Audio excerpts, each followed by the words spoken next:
नमस्ते दोस्तों, हमारे YouTube चैनल ज्ञानवी एजे ज्ञान में आपका स्वागत है। यह कहानी त्रेता युग की है। उस समय श्रवण कुमार नाम का एक बालक था। उसके माता पिता अंधे थे और उन्होंने श्रवण को कई मुसीबतों का सामना करते हुए पाला था। श्रवण कुमार बचपन से ही अपने माता पिता का बहुत आदर करता था। जैसे जैसे श्रवण बड़ा होता गया, उसने घर की जिम्मेदारी अपने कंधों पर ले ली।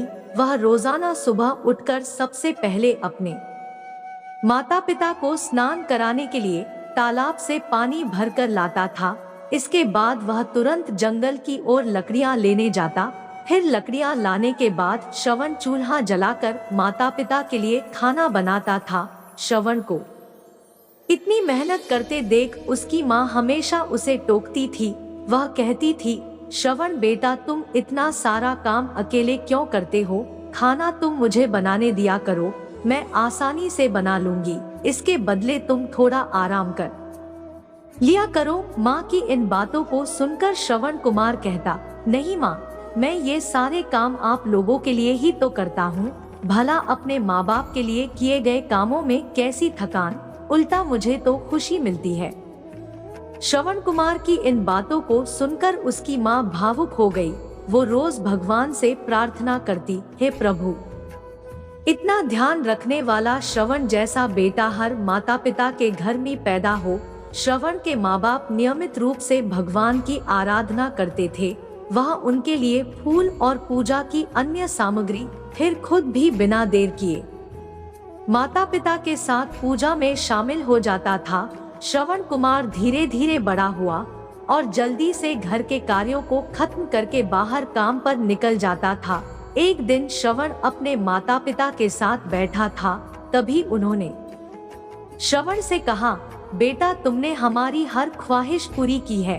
अब हमारी केवल एक ही इच्छा है जिसे हम पूरी करना चाहते हैं। यह सुन श्रवण ने उनसे पूछा, ऐसी कौन सी इच्छा बाकी है जिसे आप पूरा करना चाहते हैं? आप केवल आदेश दें, मैं आपकी हर ख्वाहिश को पूरा करूंगा। इस पर श्रवण के पिता ने कहा, बेटा, अब हम बूढ़े हो चुके हैं और हम चाहते हैं कि मरने से पहले तीर्थ यात्रा के लिए जाएं। भगवान के शरण में जाकर हमें सुकून की प्राप्ति होगी। अपने माँ बाप की बात सुनकर श्रवण कुमार सोचने लग गया कि वह उनकी इस इच्छा को कैसे पूरा करेगा। उस समय बस और ट्रेन की सुविधा नहीं थी, साथ ही उसके माता पिता देख भी नहीं सकते थे। ऐसे में उन्हें तीर्थ यात्रा कराना भला कैसे संभव हो पाता। तभी श्रवण कुमार को एक तरकीब सूझी। वह तुरंत बाहर गया और वहां से 2 बड़ी टोकरी लेकर आया। उसने उन दोनों टोकरियों को एक मजबूत डंडे में मोटी रस्सी के सहारे लटकाकर एक बड़ा सा कावड़ बना लिया। फिर श्रवण कुमार ने उस कावड़ में अपने माँ बाप को बारी बारी से गोद में उठाकर बैठा दिया।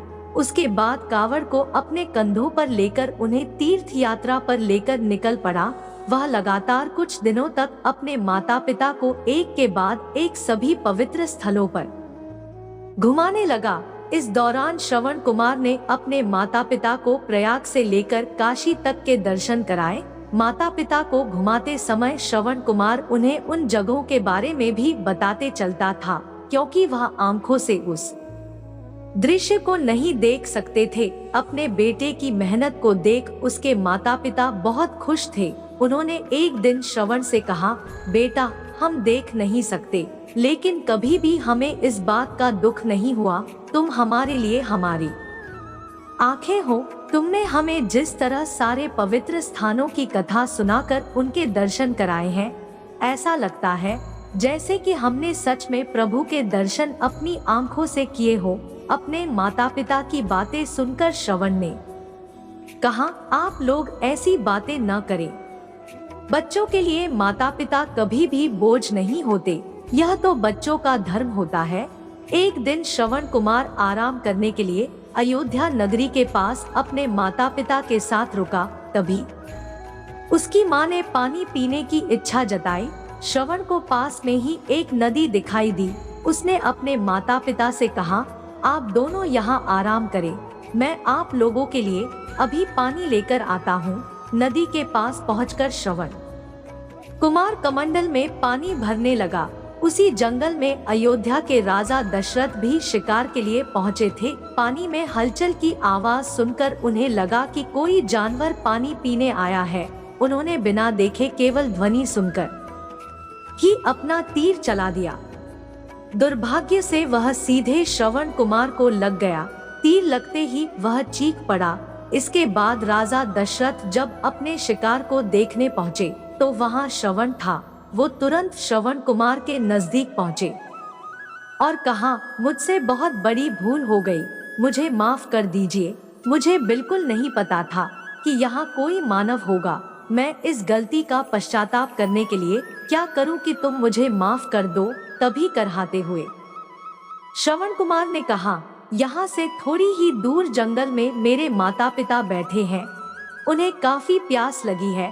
आप उन तक यह पानी पहुंचा दीजिए और मेरे बारे में उन्हें कुछ भी न बताएं।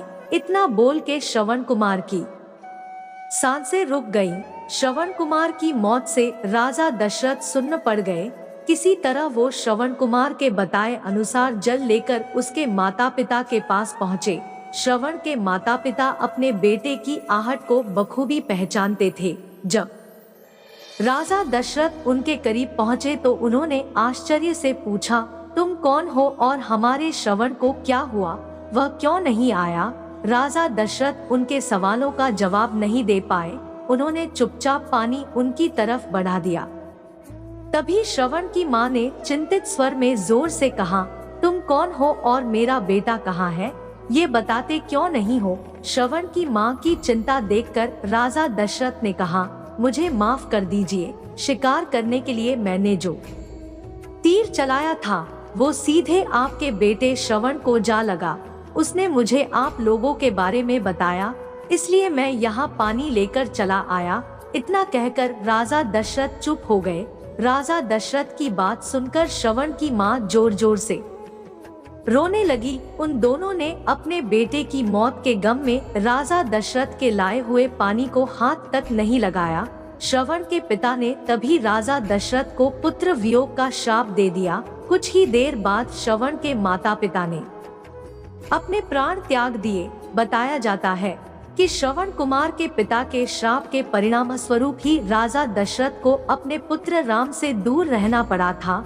राजा दशरथ के इस श्राप को पूरा करने के लिए ही भगवान राम को 14 वर्षों का वनवास हुआ, जिसका माध्यम दशरथ की पत्नी कैकेयी बनी। श्रवण के पिता की ही तरह राजा दशरथ भी अपने बेटे से दूरी को बर्दाश्त नहीं कर पाए और उन्होंने अपने प्राण त्याग दिए। मित्रों, इस कहानी से हमें ये सीख मिलती है कि हर बच्चे को अपने माता पिता की सेवा श्रवण कुमार की तरह ही निस्वार्थ भाव से करनी चाहिए। यही उनका सबसे बड़ा कर्तव्य है। दोस्तों, कहानी पसंद आई हो तो हमें कमेंट में अवश्य बताएं और हमारे चैनल पर नए हैं तो सब्सक्राइब जरूर करें। धन्यवाद।